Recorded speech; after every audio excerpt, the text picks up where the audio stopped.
Olá, eu me chamo Ariane e estou fazendo alguns vídeos para tratar da relação entre os familiares e os idosos acolhidos nas casas geriátricas com as próprias casas geriátricas. Hoje eu vou falar sobre o recebimento de idosos vindo de hospitais ou vindo de outras casas geriátricas. São duas questões diferentes, mas elas acabam se aproximando bastante. A primeira questão é, existem muitas casas que acabam recebendo ligações de familiares perguntando se tem vaga porque o pai vai receber alta de hospital e não vai conseguir ser cuidado em casa, porque a mãe caiu, teve uma queda, teve que fazer uma cirurgia, não está andando e precisa ser cuidada num outro lugar. Algumas questões importantes que devem ser atentadas para esse momento, né? O idoso recebe alta e vem para a casa geriátrica, independente se ele já estava acolhido na casa ou não. Quando ele vem, o que ele traz de volta do hospital? Ele traz, na maior parte das vezes, a prescrição médica, né, com uma questão de medicação, alguma prescrição de repente sobre fisioterapia, sobre fono, enfim, do nutrólogo, alguma coisa, da nutricionista, algumas prescrições que a casa vai receber dos filhos, né? Mas eu gosto de orientar a casa quando ela recebe esse idoso para solicitar que a família peça uma cópia integral do prontuário médico do idoso, do prontuário de internação do idoso. Por quê? Porque algumas coisas não são relatadas para a família, né? E que são importantes para casa, né? Além disso, com o aval, com a permissão do contratante ou do familiar que está junto, quando o idoso volta para o hospital com escaras, né, que são as úlceras de decúbito, quando ele volta com algum tipo de desidratação, desnutrição, quando ele volta muito emagrecido, ou quando ele volta com algum tipo de hematoma que ele saiu da casa sem, eu sempre sugiro que se fotografe e deixe arquivado isso, junto com as informações do idoso. Por quê? Porque quando ele sai do hospital, geralmente ele está medicado, essa medicação intravenosa. Eu não sou médica, gente, não sou médica, mas a gente vê isso todos os dias.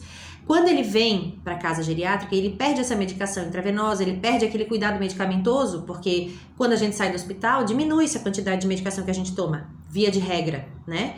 E aí uma escara que ele tinha que estava pequena, em 2-3 dias ela fica enorme.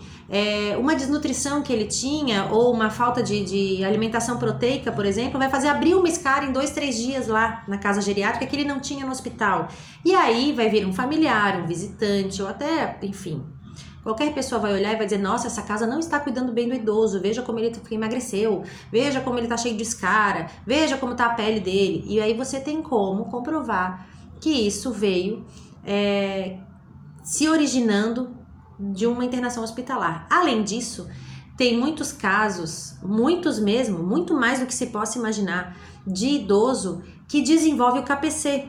KPC é uma bactéria ultra resistente que vive nos hospitais e ela é transmitida pelo contato das mãos. E ela se manifesta a partir do momento em que há uma queda no sistema imunológico. Então, de novo, o idoso está lá no hospital, recebendo remédio intravenoso, super medicado, tá ali controladinho. Ele vem para casa, porque ele veio uma casa, né? Não é um hospital, é uma casa. E aí, algum idoso pegou uma gripe, alguém entrou com algum tipo de gripe, alguém entrou com um casaco, agora é inverno, entra com um casaco sem lavar, ataca a rinite. Enfim, isso acaba fazendo com que a imunidade do idoso caia. O KPC aparece. Se a gente tem a cópia do prontuário médico e tá lá dito que foi feito algum tipo de tipagem de sangue ou que tinha alguém com KPC em algum lugar, enfim, a gente tem como buscar a responsabilização desse hospital com relação à infecção. Eu não sei se é essa palavra, se é infecção, mas enfim, ao fato do idoso ter desenvolvido KPC.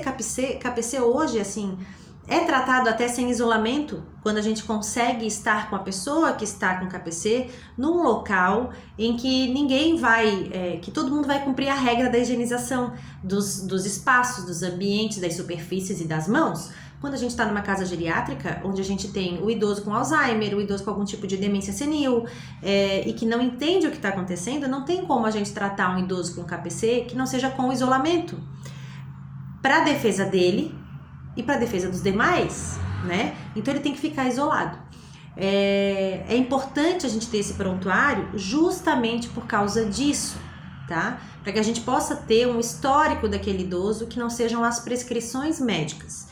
E até para que, se a casa tem algum médico assistente ou se o idoso tem algum médico fora da casa, possa saber exatamente o que aconteceu, qual foi a evolução dele lá dentro do hospital.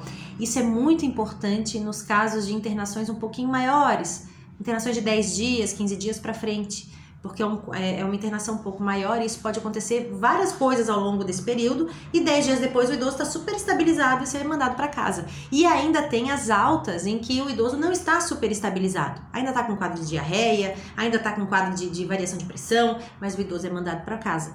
E ele é mandado para casa e quem recebe é o ILPI com toda a sua responsabilidade civil.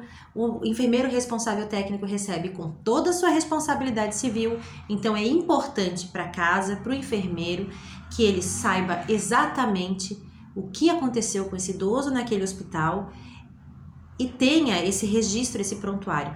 Um familiar pode pedir a cópia do prontuário na alta hospitalar ou depois da alta hospitalar. Geralmente isso não é entregue naquele momento, leva até 24, 48 horas, mas é entregue. Ele tanto pode ser mandado para um e-mail quanto pode ser impresso, isso depende do hospital. E é um direito da família e é um direito do idoso, é um direito do paciente, aliás, de qualquer paciente, ter acesso ao seu prontuário de internação. Tá certo? Eu falei que eu ia conversar sobre a transferência de idosos entre LPIs, mas eu vou fazer isso num outro vídeo, porque a minha ideia é que os vídeos sejam pequenininhos, tá certo? Até mais e muito obrigada!